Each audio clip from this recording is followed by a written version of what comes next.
નવસારીમાં પૂર્ણા નદીમાં આવેલા આફતમાં પૂરમાં હવે પાણી ઓસર્યા બાદ તબાહીના દ્રશ્યો સામે આવ્યા છે।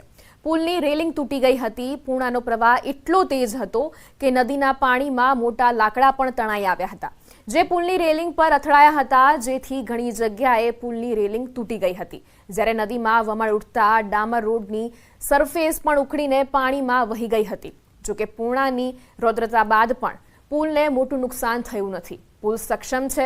આજે તંત્ર દ્વારા સમારકામ કરી દેવાશે અને રવિવારથી વાહન વ્યવહાર માટે પુલ શરૂ કરી દેવામાં આવશે।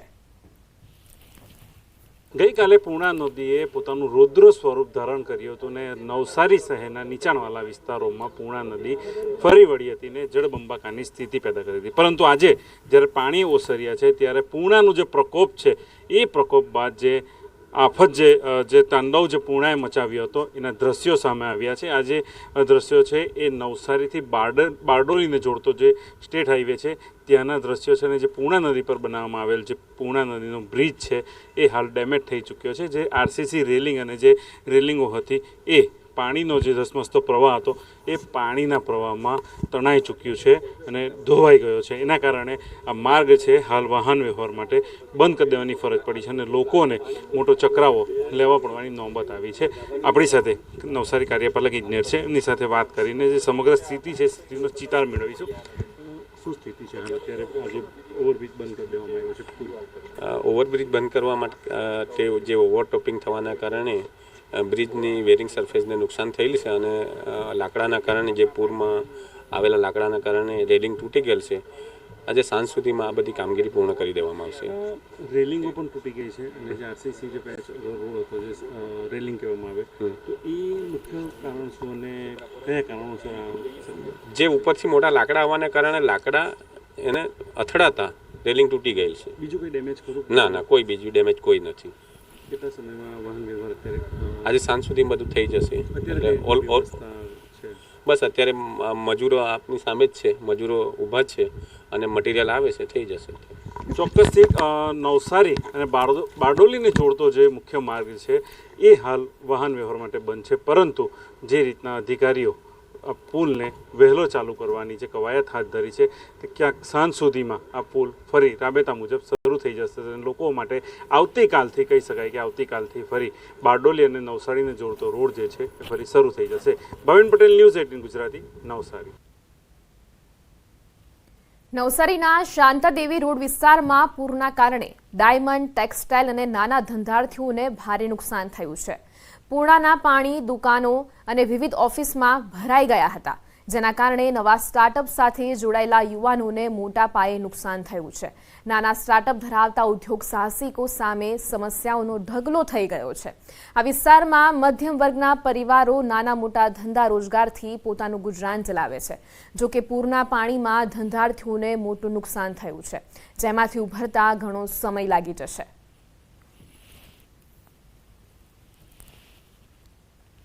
નવસારીમાં પૂર્ણા નદીનું અતિભારે રૌદ્ર સ્વરૂપ બાદ તબાહીના દ્રશ્યો સામે આવ્યા છે। અનેક ઘરો પાણીમાં ગરકાવ થઈ ગયા હતા, દુકાનોમાં પણ પાણી ભરાઈ ગયું હતું, વેપારીઓને પણ વ્યાપક નુકસાન પહોંચ્યું છે। ત્યારે કાપડ, ચશ્મા, ચપ્પલની દુકાન ધરાવતા વેપારીઓને નુકસાન પહોંચ્યું છે। ગયા વર્ષે એક મશીન લીધેલા હતા, એ 6 લાખ રૂપિયાના મશીન અને બીજા બધા મશીન ગણીને 16 લાખનું મશીન અને બાકીના બધા આપણે જેટલા બી ગ્લાસના સ્ટોક હોય, ફ્રેમ્સ હોય, 20 લાખ જેટલું નુકસાની થવા પામી છે। હવે આપણે વિચારીએ કે કુદરતનો કહેર કહીએ કે શું કહીએ કે ઓલરેડી એક લોન ચાલતી હતી, આ બધા મશીનો પર લોન ચાલે જ છે 15 લાખની ને હવે એ મશીનને રિપેર કરાવવા, નવા કરવા, બીજા લેવા, ફરી પાછી લોનની ઉપર લોન લેવામાં આવશે, એટલે નુકસાનીની ભરપાઈ તો હવે ક્યારે થઈ રહે એક ખ્યાલ જ નથી। ગુજરાતના મુખ્યમંત્રી ભૂપેન્દ્ર પટેલ દિલ્હી પ્રવાસે છે। નીતિ આયોગની ગવર્નિંગ કાઉન્સિલની બેઠક યોજાઈ છે। ભૂપેન્દ્ર પટેલે 9મી બેઠકમાં હાજરી આપી। પીએમ મોદીની અધ્યક્ષતામાં રાષ્ટ્રપતિ ભવનમાં બેઠક મળી હતી। બસ 2047 સુધી ગુજરાતની અર્થવ્યવસ્થા $3.5 ટ્રિલિયન બનાવવાની નેમ લેવામાં આવી હતી। તો પીએમની અધ્યક્ષતામાં રાષ્ટ્રપતિ ભવનમાં મળી બેઠક, જેમાં સીએમ ભૂપેન્દ્ર પટેલ પણ ઉપસ્થિત રહ્યા હતા। 2047 સુધી ગુજરાતની અર્થવ્યવસ્થાને $3.5 ટ્રિલિયન બનાવવાની નેમ લેવામાં આવી હતી।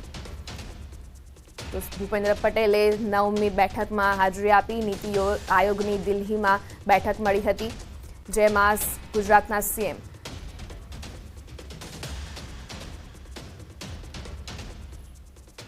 આગળ વાત કરીએ છોટાઉદેપુરની, તો છોટાઉદેપુર જિલ્લાના અંતરિયાળ વિસ્તારના ગુડા ગામના માત્ર 7 ધોરણ ભણેલા યુવાને સ્થાનિકો એન્જિનિયર તરીકે ઓળખી રહ્યા છે. નંદુ નાયકા નામના યુવાને તેની પાસેના ભંગાર બાઇકમાંથી ટ્રેક્ટર બનાવીને અન્યો માટે પ્રેરણારૂપ બન્યો છે. નંદુની આર્થિક પરિસ્થિતિ સારી નહોતી, જેથી તે ખેતી કામ માટે બળદ પણ લાવી શક્યો ન હતો, જેથી તેણે ઘરે જ ટ્રેક્ટર બનાવવાનું નક્કી કર્યું. બાઇકમાંથી ટ્રેક્ટર બનાવવાનું સરળ નહોતું, પરંતુ તે પૂરી લગનથી આ કામગીરીમાં લાગી ગયો. આખરે 6 મહિનાની સખત મહેનત બાદ રૂપિયા 30 થી 40 હજારમાં તેણે ટ્રેક્ટર તૈયાર કર્યું. યુવાને ખેતીકામ માટેની કલટી પણ જાતે બનાવી. હવે તે પોતાના ખેતરમાં ટ્રેક્ટરનો ઉપયોગ કરીને આર્થિક રીતે પગભર બન્યો છે. મેં ખેતી કામ કરતા મને વિચાર આવ્યો કે મારે ઘરે બળદ પણ નથી, એટલા માટે મારે હવે બળદ નથી તો ખેતી કેવી રીતે કરવી, ને ટ્રેક્ટર છે એવું લાવવું તો મોંઘું પડે. એક હતી હોન્ડાની, એનામાંથી મેં આ ભંગારમાંથી ને બધું સામાન ભેગો કરીને ને આ ટ્રેક્ટર બનાવ્યું. હવે 2 બળદ લાવવું હોય તો 60-70 હજાર રૂપિયા ખર્ચો થાય. એમાં વર્ષમાં એનો ખાવાનો ખર્ચો 50,000 જેવો થાય. અને નંદુભાઈ ટ્રેક્ટર બનાવી એમાં 40 થી 45 હજારનો ખર્ચો કરીએ છીએ એ લોકોને. છોટાઉદેપુર જિલ્લાના અંતરિયાળ વિસ્તારમાં આવેલું ગુડા ગામ. આમ તો ગુડા ગામનો આ ખેડૂત જે છે આપણે તસવીર બતાવવા માંગીશું. નંદુ નાયકા. આ વિસ્તારના લોકો નંદુ નાયકાને એન્જિનિયર કહી રહ્યા છે. તમે પણ સાંભળીને નવાઈ લાગશે, પરંતુ હા, હકીકત છે. કારણ કે આ જે ટ્રેક્ટર પર બેઠેલો જે નંદુ છે તેને ખુદ આ ટ્રેક્ટર જાતે મહેનત કરીને બનાવેલ છે. આ એક પરિસ્થિતિ તેઓની જે હતી, તેઓ પાસે ન બળદ હતું, ન એવી વ્યવસ્થા હતી કે તેઓ નવું ટ્રેક્ટર ખરીદી શકે. તેના કારણે જ તેઓએ જાતે એક મહેનત કરી અને આ જે ટ્રેક્ટર જે છે તે મહેનતથી બનાવ્યું છે. આપણે તસવીર બતાવવા માગીશું. જે આ ટ્રેક્ટર ગરમ ના થઈ જાય તેના માટે પંખાની વ્યવસ્થા છે, લાઇટની વ્યવસ્થા છે, અને ખાસ કરીને હોન્ડાના એન્જિનથી બનાવેલું આ ટ્રેક્ટર. એટલે ચોક્કસથી આ જે નંદુ નાયકા છે તેને મહેનત કરી અને એક જાતે ટ્રેક્ટર બનાવ્યું છે.